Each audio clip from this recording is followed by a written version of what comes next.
সূর্যাস্তের রক্তিম আভা যখন পশ্চিমকালে ধীরে ধীরে মিলিয়ে যাচ্ছে, মুয়াজ্জিনের কণ্ঠে যখন আল্লাহু আকবার ধ্বনি উচ্চারিত হওয়ার ঠিক আগ মুহূর্ত, তখন আপনার কেমন অনুভূতি হয়? আপনার সামনে সাজিয়ে রাখা হয়েছে কিছু খাবার, এক গ্লাস শীতল পানি, আপনার পেট ক্ষুধায় কাতর, আপনার গলা তৃষ্ণায় শুকিয়ে কাঠ। সারাদিনের ক্লান্তি আর ধৈর্যের অবসান ঘটিয়ে আপনি অপেক্ষা করছেন মহিমান্বিত সেই মুহূর্তটির জন্য, যখন আপনি আপনার রবের পক্ষ থেকে দেওয়ার রিজিক মুখে তুলে নেবেন। এই যে আমাদের ইফতার, আমাদের এই আয়োজন, এর সাথে কি কখনো আমরা সেই মানুষটির ইফতারকে মিলিয়ে দেখেছি, যিনি ছিলেন এই পৃথিবীর বুকে হেঁটে বেড়ানো সর্বোত্তম মানুষ, যার প্রতিটি কাজ, প্রতিটি কথা, প্রতিটি নিঃশ্বাস ছিল আমাদের জন্য অনুসরণীয় আদর্শ? তিনি আমাদের প্রিয় নবী রাসূল সাল্লাল্লাহু আলাইহি ওয়াসাল্লাম, আমাদের হৃদয়ের স্পন্দন। তিনি কিভাবে ইফতারি করতেন, তার দস্তরখানায় কি থাকত, সেই মুহূর্তটির তার অনুভূতি কেমন হতো, তিনি তার মহান রবের কাছে কি বলে শুকরিয়া আদায় করতেন। আসসালামু আলাইকুম রহমতুল্লাহ। আজকের এই আলোচনা কোনো সাধারণ আলোচনা নয়। আজ আমরা কল্পনার ডানায় ভর করে হাদিসের স্বচ্ছ আয়নার মধ্য দিয়ে 1400 বছর পেছনে ফিরে যাব। আমরা চেষ্টা করব সেই মানুষটির ইফতারের দস্তরখানে এক মুহূর্ত বসার, যার জীবন ছিল কোরআনের জীবন্ত প্রতিচ্ছবি। আজ আমরা জানব আমাদের প্রিয় নবী রাসূল সাল্লাল্লাহু আলাইহি ওয়াসাল্লাম কিভাবে ইফতার করতেন। এই আলোচনা শুধু কিছু তথ্য জানার জন্য নয়, বরং এটি হলো আমাদের নিজেদের ইফতারকে রাসূল সাল্লাল্লাহু আলাইহি ওয়াসাল্লামের সুন্নতের রঙে রাঙিয়ে তোলার এক আন্তরিক প্রচেষ্টা। ইনশাআল্লাহ এই আলোচনার পর আপনি যখন ইফতারের জন্য বসবেন, তখন আপনার সামনে থাকা প্রতিটি খেজুর, প্রতিটি পানির গ্লাস আপনাকে সেই মানুষটির কথা স্মরণ করিয়ে দেবে। আপনার ইফতার তখন আর শুধু ক্ষুধা নিবারণের মাধ্যম থাকবে না, বরং তা পরিণত হবে আল্লাহর প্রতি ভালোবাসা, কৃতজ্ঞতা এবং রাসূল সাল্লাল্লাহু আলাইহি ওয়াসাল্লামের প্রতি আনুগত্য প্রকাশের এক গভীর ইবাদত।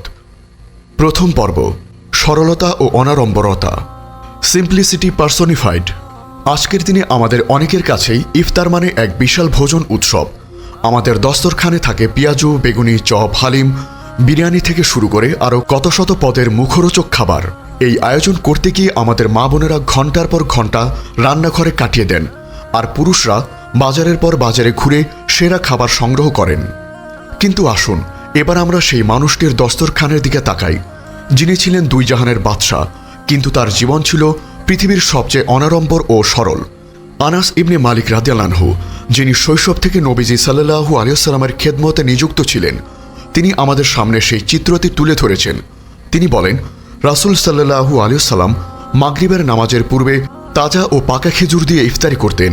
যদি তাজা খেজুর না পেতেন তবে শুকনো খেজুর দিয়ে ইফতারি করতেন, আর যদি শুকনো খেজুরও না পেতেন তবে কয়েক ঢোক পানি পান করতেন। জামিআত তিরমিজি, হাদিস 696, সনদ সহিহ।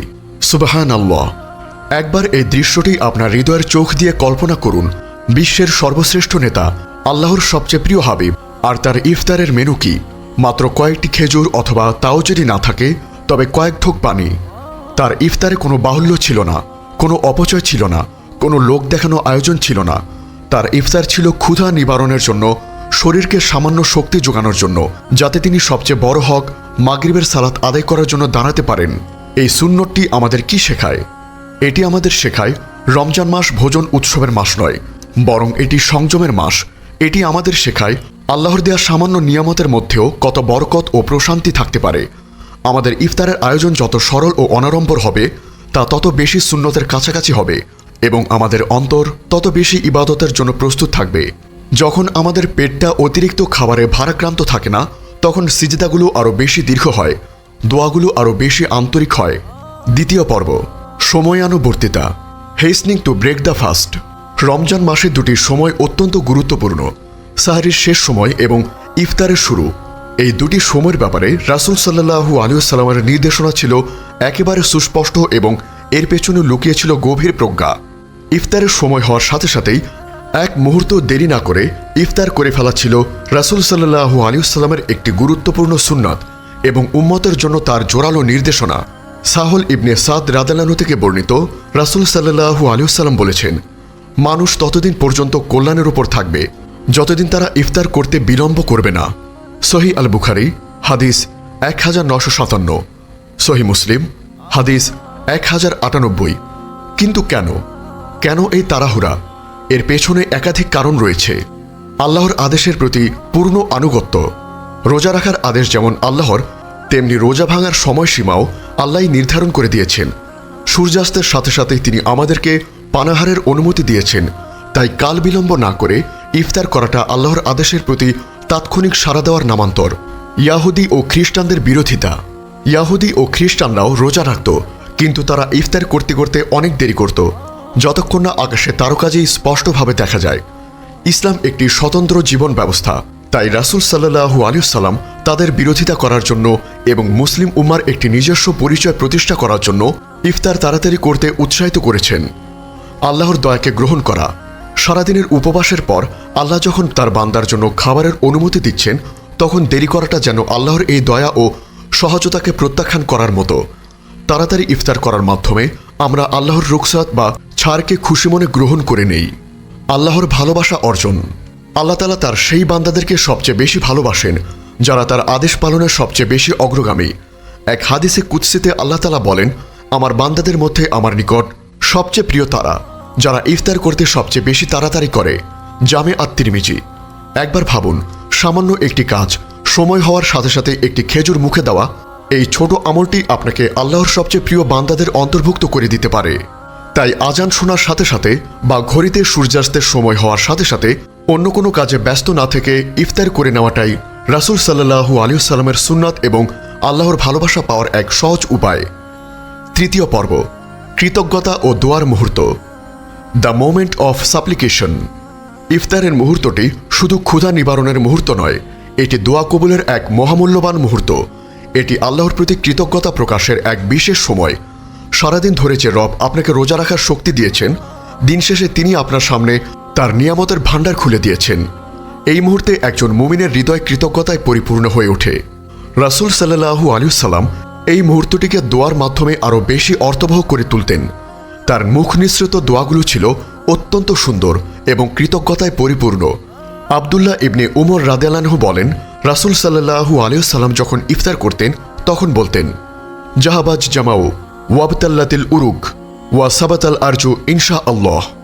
অর্থাৎ তৃষ্ণা দূরীভূত হল, শিরা উপশিরা সিক্ত হল এবং প্রতিদান নির্ধারিত হয়ে গেল ইনশাআল্লাহ, যদি আল্লাহ চান। সুনানে আবু দাউদ, হাদিস 2357, সনদ হাসান। আমরা পূর্বের একটি আলোচনায় এই দোয়াটির গভীরতা নিয়ে কথা বলেছি। এটি শারীরিক প্রশান্তির স্বীকৃতির মাধ্যমে শুরু হয়, আধ্যাত্মিক পুরস্কারের আশা এবং আল্লাহর প্রতি চূড়ান্ত আত্মসমর্পণের মাধ্যমে শেষ হয়। এর পাশাপাশি ইফতারের পূর্ব মুহূর্তটি দোয়া কবুলের জন্য এক প্রাইম টাইম। রাসূল সাল্লাল্লাহু আলাইহি ওয়াসাল্লাম বলেছেন, 3 ব্যক্তির দোয়া ফিরিয়ে দেওয়া হয় না: ন্যায়পরায়ণ শাসকের দোয়া, রোজাদার ব্যক্তির দোয়া যতক্ষণ না সে ইফতারি করে, এবং মজলুমের দোয়া। জামে আত-তিরমিজি, হাদিস 3598। রাসূল সাল্লাল্লাহু আলাইহি ওয়াসাল্লাম এই মূল্যবান সময়কে কাজে লাগাতেন। তিনি নিজের জন্য, তার পরিবারের জন্য এবং সমগ্র উম্মার জন্য দোয়া করতেন। আমাদের কি করা উচিত? আমাদের উচিত ইফতারের অন্তত কয়েক মিনিট আগে দস্তরখানায় বসে যাওয়া। দুনিয়াবি গল্পগুজব বা টিভির পর্দায় বোধ হয়ে না থেকে এই সময়টুকুতে হাত তুলে আল্লাহর কাছে নিজের মনের আকুতিগুলো পেশ করা। আপনার যা যা প্রয়োজন, আপনার ক্ষমা, আপনার সুস্থতা, আপনার রিজিক, আপনার সন্তানের হেদায়াত, সবকিছু চেয়ে নেওয়ার এটাই সেরা মুহূর্ত।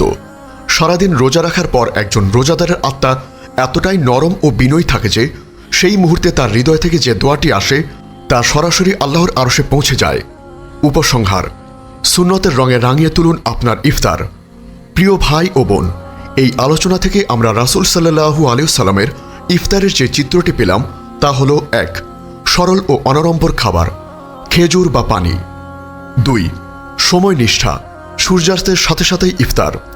3. কৃতজ্ঞতাপূর্ণ দোয়া, জাহাবাজ জামাউ। 4. ইফতারের পূর্বে ব্যক্তিগত মোনাজাত। আসুন এই রমজানে আমরা আমাদের ইফতারের অভ্যাসকে বদলে ফেলি। আসুন আমরা আমাদের দস্তরখানকে লোক দেখানো আয়োজন থেকে মুক্ত করে সুন্নতের সরলতায় ফিরিয়ে আনি। আসুন আমরা ইফতারের মুহূর্তটিকে শুধু খাওয়ার মুহূর্ত না বানিয়ে দোয়া ও কৃতজ্ঞতার এক বিশেষ মুহূর্তে পরিণত করি।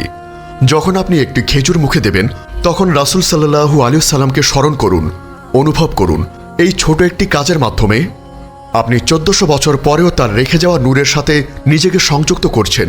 এই অনুভূতি আপনার ইফতারকে করে তুলবে আরও বেশি মধুর, আরও বেশি বরকতময় এবং আরও বেশি অর্থবহ। আপনি যদি মনে করেন এই কথাগুলো আপনার হৃদয়কে স্পর্শ করছে এবং আপনাকে রাসূল সাল্লাল্লাহু আলাইহি ওয়াসাল্লামের সুন্নাতের প্রতি আরও বেশি আগ্রহী করে তুলছে, তবে আমাদের ইউটিউব চ্যানেলটি সাবস্ক্রাইব করুন এবং ফেসবুক পেজে আমাদের পরিবারের একজন সদস্য হয়ে যান, কারণ আমরা একসাথে রাসূলের দেখানো পথে চলতে চাই। হে আল্লাহ, হে আমাদের রব, আপনি আমাদেরকে আপনার প্রিয় হাবিব, আমাদের প্রিয় নবী হযরত মুহাম্মদ সাল্লাল্লাহু আলাইহি ওয়াসাল্লামের সুন্নাহকে সঠিকভাবে জানার, ভালোবাসার এবং অনুসরণ করার তৌফিক দিন। আমাদের ইফতারকে, আমাদের সকল আমলকে তারই দেখানো পথে পরিচালিত করার সৌভাগ্য দান করুন। আমাদের ইফতারের মুহূর্তের দোয়াগুলোকে কবুল করে নিন এবং আমাদেরকে সেই সকল রোজাদারদের অন্তর্ভুক্ত করুন যাদের প্রতি আপনি সন্তুষ্ট। আমিন ইয়া রাব্বিল আলামিন।